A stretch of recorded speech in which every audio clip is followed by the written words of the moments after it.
மக்கள் கட்சியினுடைய சார்பில் சிறப்பான வரவேற்பு இங்கே வழங்கப்பட்டிருக்கிறது. பாட்டாளி மக்கள் கட்சியின் சார்பிலே பட்டாசுகள் வெடித்து மிக சிறப்பான வரவேற்பை நமது வேட்பாளருக்கு வழங்கியிருக்கிறார்கள். பாட்டாளி மக்கள் கட்சியின் சார்பில் அவர்களுக்கு வேட்பாளரின் சார்பிலே நெஞ்சார்ந்த நன்றி மகிழ்ச்சியோடு தெரிவிக்கின்றோம்.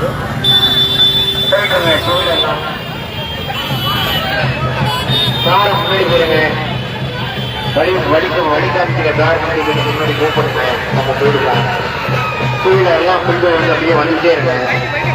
பொதுமக்களுக்கு இடையூறு பண்ண வேண்டாம் தயவு செய்து பிளீஸ். பாட்டாளி மக்கள் கட்சியுடைய தலைவர் ஒரு மதிப்பிற்கும் மரியாதைக்கும் போற்றுவதற்கு ஒரு மருத்துவர் ஐயா அவர்களுடைய சார்பிலே